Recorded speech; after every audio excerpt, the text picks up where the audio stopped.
निरोग रहे, तो ये यंत्र आपको लेना पड़ेगा। तो बताऊंगा कि आपके जीवन में जो काम की बातें हैं वो किस तरह के काम की बातें हैं, उनसे आपके जीवन में क्या फ़र्क पड़ता है और कैसे फ़र्क पड़ता है। आपके जीवन में कई बार तो बिल्कुल फ़र्क नहीं पड़ता है किसी भी चीज़ का। आप हवन कराते हैं, यज्ञ कराते हैं, दान करते हैं, पुण्य करते हैं, पूजा कराते हैं, पाठ करते हैं, यंत्र पहनते हैं, मंत्र पहनते हैं, सिद्धि करते हैं, कुछ फ़र्क नहीं पड़ता। क्या आपने कभी सोचा है कि ऐसा क्यों होता है? जब आपके घर में फ़र्क नहीं पड़ता तो आपके दिमाग में फ़र्क पड़ता है कि पता नहीं मेरे को गुरुजी ने लूट लिया, पता नहीं मेरा काम बना नहीं बना, क्यों नहीं बना। एक बात जान लो, जब हमारे हाथ पैर, हमारा शरीर, हमारा दिल दिमाग नहीं चल रहा है तो कहीं ना कहीं हमारी आत्मा में कुछ ना कुछ प्रॉब्लम है। आत्मा में बोलो तो शायद ऐसी प्रॉब्लम है कि हम लोग कुछ भी करते हैं तो उसका रिजल्ट नहीं आता है, कुछ भी काम करते हैं उसका कुछ होता नहीं है, और हमारे पास ना बरकत होती है, ना शरीर में ताकत होती है। हम सिर्फ कुड़ने का काम करते हैं कि लोगों को देखते हैं, लोग इतने ऐशो आराम में हैं और हम कितने दुखी हैं। कई बार तो हम ऐसा सोचते हैं कि मेरे जीवन में सबसे ज़्यादा दुख है, क्योंकि मेरा कोई काम बनता नहीं है, मेरे पास पैसा नहीं आता है, मैं नौकरी करने जाता हूँ, नौकरी होती नहीं है। मतलब तमाम मेरी ज़िंदगी की कुछ ऐसी बातें हैं जो मुझे ऐसे लगती है कि मैं अपनी ज़िंदगी में ज़्यादा दुखी हूँ। और सच बात तो ये है कि आप अपनी ज़िंदगी में ज़्यादा दुखी होते हुए भी लोग आपकी बात का विश्वास नहीं करते। लोग कहते रहे कमा तो अच्छा रहा है, नौकरी पे तो जा रहा है, फलाना तो कर रहा है। हर आदमी सिर्फ आपकी इनकम देखता है, आपके खर्चे नहीं देखता। किसके खर्चे कितने हैं, आपके बीमारी कितनी चल रही है, आपके घर में 3 लोग बीमार हैं, आपके घर में बच्चे पढ़ने वाले हैं, आपके घर में शादी का योग बन रहा है, इससे किसी को कोई लेना देना नहीं है। बस उन्हें तो ये है कि इसकी इनकम बहुत हो रही है, तो सेठ आदमी है तो दे ही देगा, इससे तो ले ही लेंगे, इसको तो देना चाहिए। लेकिन दोस्तों, घर घर यही प्रॉब्लम है, हर घर में यही दिक्कत है कि हम हर घर की प्रॉब्लम को यही समझते हैं कि वो घर वाला यही सोचता है कि मेरी प्रॉब्लम जो है सबसे ज़्यादा है। एक बात जानो, जब बहुत सारे जनों पर एक जैसी प्रॉब्लम आती है ना, तो बड़ी दिक्कत खड़ी हो जाती है। तब हमें ऐसा भी लगने लगता है कि ना मालूम हम अपने जीवन में ठीक रास्तों पर जा रहे हैं या नहीं जा रहे हैं। अच्छा, एक बात जीवन में और है, अगर आप ज़िंदगी में किसी भी चीज़ का रुतबा रखते हैं ना, तो आपका रुतबा रखना भी बहुत सही है। किसी ने ठीक ही कहा है कि रुतबेदार जो लोग होते हैं उनमें ही रुतबा होता है, बाकी तमाम लोगों में थोड़ी होता है। बाकी लोग तो इस चीज़ से बहुत दूर होते हैं, बाकी लोगों को तो इस चीज़ से कोई लेना देना नहीं होता। हाँ, एक बात और है, अगर आपके जीवन में कुछ मुश्किलें आ जाएं तो कुछ ऐसे लोग भी होंगे जो आपके अपने होंगे, वो ये कहेंगे यार चिंता ना कर, हम तेरे साथ हैं। और जब साथ मांगने जाओगे तो 10 में से सिर्फ एक आदमी खड़ा होगा, वो कहेगा यार मैं तेरा साथ दूंगा भाई। और वो भी ऐसा साथ देगा कि अगर आपको 100 रुपये की ज़रूरत है तो वो कहेगा यार मेरे पास फ़िलहाल 90 ही रुपये हैं, यानी कि काम ले दे के चल जाएगा। मेरा कहने का मतलब है, जो असली दुख की घड़ी है, जो परेशानी की घड़ी है, उसमें आपको सिर्फ 1 या 2 ही लोग नज़र आएंगे, उसमें आपको सभी लोग आपकी मदद करते हुए नज़र नहीं आएंगे। यानी कि हमारे दुनिया में, हमारे अपने जगत में, हमारी अपनी उसमें सिर्फ 1 या 2% ही लोग अच्छे रह गए हैं, बाकी अच्छे नहीं रहे हैं। बाकी लोगों की अलग अलग धारणा है, आपके कर्म कैसे हैं। आप किसी के काम नहीं आते तो आप क्यों उम्मीद करते हैं कि आपके काम कोई आएगा। आप किसी के काम नहीं आते तो आप प्रशासन पर बड़ा चमकते हैं, प्रशासन को बड़ा उल्टा सुल्टा बोलते हैं कि प्रशासन, देश ने हमारे लिए क्या किया, किसी ने हमारे लिए क्या किया, हम क्यों वोट दें, हम ये। फिर आप अपनी छोटी सी बात को बड़ा कहने लगते हैं। लेकिन क्या आप जानते हैं वोट देना आपका अधिकार है, लेकिन क्या आप जानते हैं सुख लेना आपका अधिकार है। अगर भगवान ने सूरज बनाया है तो किसी ये अमीर आदमी के लिए नहीं कहा कि तू इसकी रोशनी ले लेना, किसी गरीब आदमी से नहीं कहा कि तू इसकी रोशनी मत लेना। उन्होंने सबके लिए बराबर रखा। भगवान तो सबको एक साथ समझते हैं, सबको जन्म देते हैं, सबकी मृत्यु करते हैं, सबको बड़ा बनाते हैं, सबको रोटी देते हैं। अरे कोई तो माल दौलत से बड़ा होता है, कोई अपनेपन से बड़ा होता है। दुनिया में सिर्फ दो ही चीज़ की वैल्यू है, तीसरी किसी चीज़ की वैल्यू नहीं है। एक तो आप पदाधिकारी हैं, सम्मानित व्यक्ति हैं, एक आप कोई पैसे वाले हैं। आपकी कभी इज्जत नहीं होती। आप किसी भ्रम में रहें कि आप कुछ भी नॉलेज रखते हैं या कुछ है।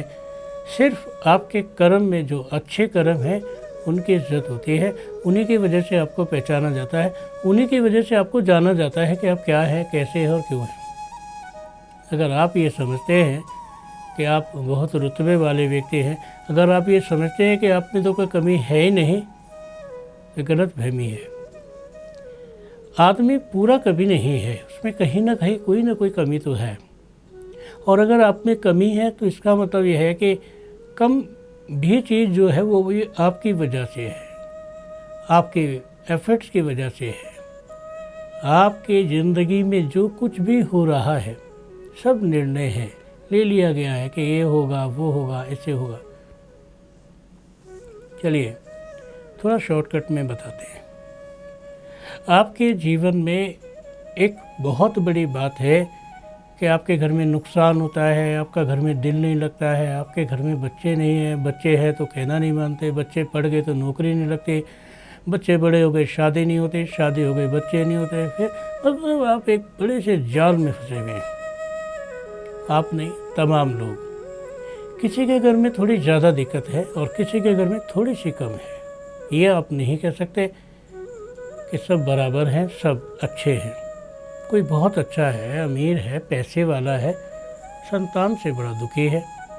और किसी के पास संतान अच्छी है तो अपनी पत्नी से बड़ा दुखी है। कोई अपनी पत्नी से सुखी है तो अपने शरीर से बड़ा दुखी है। कोई शरीर से बड़ा दुखी है तो नौकरी से दुखी है।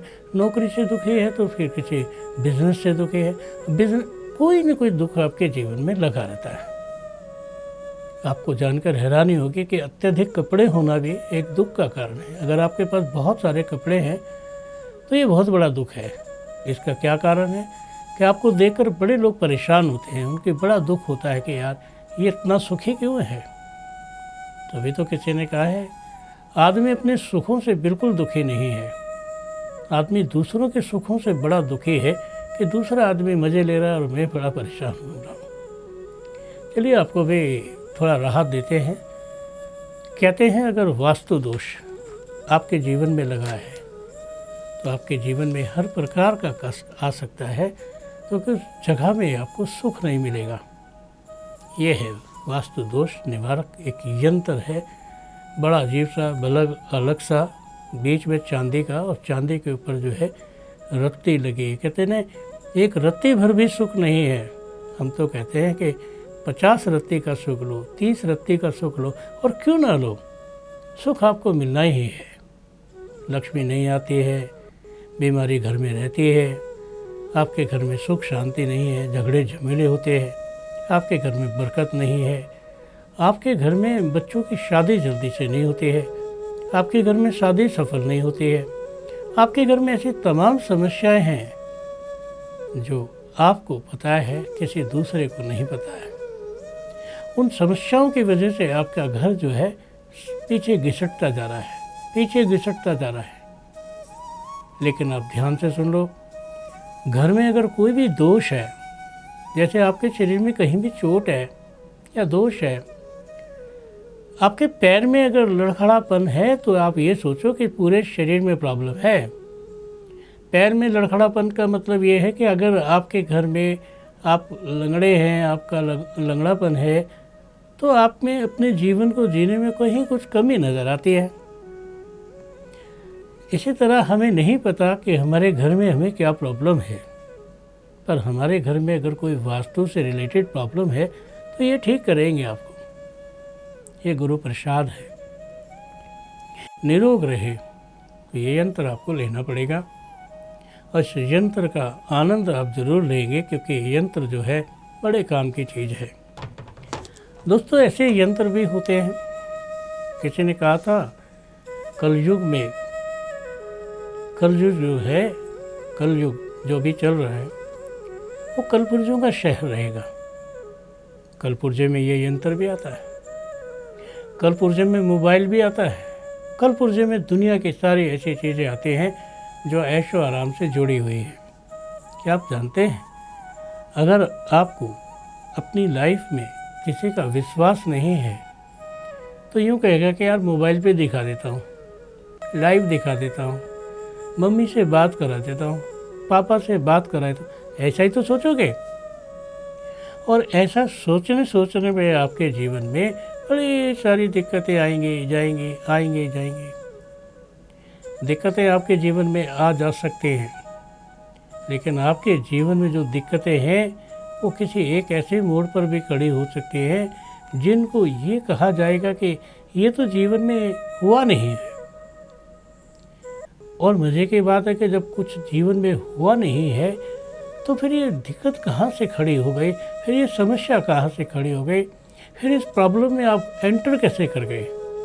देखो, आप किसी भी प्रॉब्लम में एंटर नहीं करते हैं, आपको एंट्री मिल जाती है, अचानक से हो जाते हैं। कीचड़ पर सभी नहीं फिसलते हैं, फर्श में सबका पैर नहीं फिसलता है। किसी का मुकद्दर ख़राब है तो वो फिसल के गिर जाता है, कोले की हड्डी टूट जाती है, पैर की हड्डी टूट जाती है और कोई ना कोई ऐसा फ्रैक्चर हो जाता है जिसकी वजह से हमें ये महसूस होता है अब हम करें तो क्या करें। देखो दोस्तों, कभी ये था कि वाहन लेंगे, अब वाहन लिया तो अब लगता है बड़ा एक्सपेंसिव है, महंगा है, ले तो लिया, अब पेट्रोल, तेल, डीजल ये सब क्या करें। कभी सोचा था अच्छे से खाएंगे, आराम से बैठेंगे, बच्चे कमाएंगे, हम खाएंगे, बच्चों की नौकरी नहीं लगी है। हमारे जीवन में हर समस्या हमारे सामने आके खड़ी हो जाती है, और जब समस्या एकदम सामने आके खड़ी हो जाती है तो हम कई बार सोचते हैं न जाने ये समस्या हमारे जीवन में कभी हटेगी कि नहीं हटेगी, न जाने मैं कभी सुख पाऊंगा या नहीं सुख पाऊंगा। क्योंकि याद रखना, सुख तो आपको मिलेगा ही मिलेगा, चाहे वो मेरे से मिले चाहे कहीं से भी मिले, क्योंकि जो हम जैसे लोग हैं वो हमेशा सुख बांटते हैं। ये ज़रूर है कि आपसे कुछ पैसा लेते हैं, लेकिन ऐसा नहीं है कि सुख ना मिले, सुख ज़रूर मिलेगा। अगर आप में श्रद्धा है, विश्वास है तो हमारे पास सुख ज़रूर है।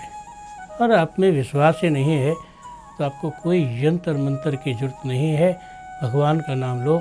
और वहाँ पे भी विश्वास नहीं आता है तो माँ बाप की सेवा करो, और वो भी नहीं कर पाते हो तो फिर आराम से बैठ जाओ, क्योंकि याद रखना सुख के ही साधन हैं और सुख के साधनों के साथ जीवन जुड़ा रहता है, और जुड़े हुए जीवन में हमेशा लाभ होता है, नुकसान नहीं होता है। आप जानते हैं, जब भी आपके जीवन में किसी भी तरह का थोड़ा भी कष्ट आता है तभी आप भगवान की शरण में ज़्यादा चले जाते हैं। जब भी आपको थोड़ी ऐशोप्रस्ती ज़्यादा होती है तभी आप भगवान का पल्ला छोड़ देते हैं और डीजे, डांस या बहुत सारे ऐसी चीज़ों में जुड़ जाते हैं जहाँ को यही नहीं पता कि ये सुख है या दुख है।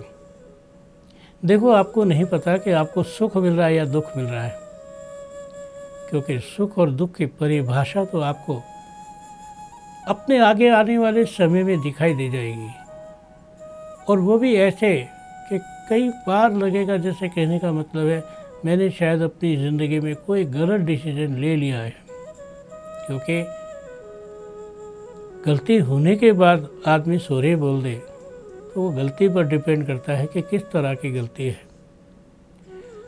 अगर कोई आदमी इतनी बड़ी गलती कर दे कि किसी के कारण किसी की मृत्यु हो जाए और वो सॉरी बोल दे तो सॉरी से काम चलने वाला नहीं है। इसी तरह जीवन में अगर बहुत सारी ज़रूरत है और बहुत सारी ज़रूरतों को हटा के आप ये कहते हैं कि मैं तैयार हूँ आपके लिए, तो ये भी एक गौरव की बात है कि वो आपके लिए तैयार है। और कोई चीज़ भी जब आपके लिए तैयार होती है तो आपका सम्मान बढ़ता है, आपकी ताकत बढ़ती है, आपके ज़िंदगी में जीने की जो राहत है वो बड़ी होती है। जैसे कहते हैं बड़ा हो गया, बिग बन गया। अब आपके जीवन में एक चीज़ रह जाती है और वो चीज़ ये है कि ये व्यक्ति जो आपके जीवन में जा रहा है कोई सामान्य व्यक्ति नहीं है। क्योंकि मैं जानता हूँ जो आपके जीवन में जा रहा है वो साधारण व्यक्ति नहीं है। जो आपके जीवन में जा रहा है वो परमात्मा की कृपा से जा रहा है। और जब परमात्मा की कृपा किसी भी चीज़ पर हो जाती है तो वो कोई छोटी बात नहीं होती, वो बड़ी बात होती है। और उस बड़ी बात के लिए सभी अधिकारी सभी साथ होते हैं, सभी को अधिकार होता है कि सब उसका साथ दें। सबके साथ मिलकर ही कोई एक बात बताइए, अगर 10, 20, 50 लोग हैं उनके ऊपर कोई व्यक्ति है तो उसे अफसर कहेंगे। अगर 5-6 लोग हैं सब एक जैसे तो उसे अफसर कौन कहेगा। आपको नियुक्त किया गया है बड़ा बनाने के लिए, आपको नियुक्त किया गया है अपनी जिम्मेवारी समझाने के लिए। तभी आप अपने जीवन की जिंदगानी को अच्छे से समझ पाएंगे। हमने आपको यंत्र दिखाया, आपको बताया कि आपके जीवन में किसी भी प्रकार की जो प्रॉब्लम आती है वो घर से आती है। और घर में अगर कुछ प्रॉब्लम्स होती है, घर में वास्तु दोष होता है, किसी भी प्रकार का दोष होता है, कालसर्प दोष होता है या कोई भी दोष होता है, आपके घर से शुरू होता है। और जब घर से ही कोई प्रॉब्लम शुरू होती है तो क्यों ना हम अपने घर को ही ठीक कर दें। अगर हम अपने घर को ही ठीक कर लेंगे तो हमारी औकात नजर आएगी कि हम कैसे हैं।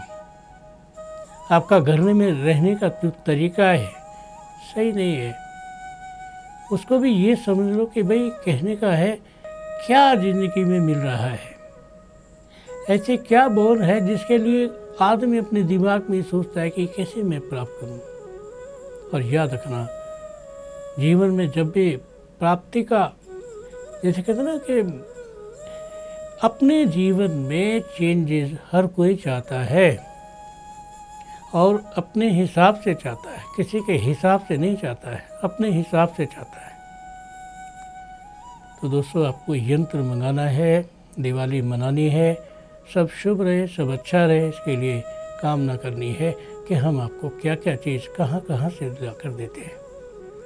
आज के लिए दोस्तों बस इतना ही। कल फिर करेंगे खास मुलाकात आशु भाई गुरजी के साथ। नमस्कार।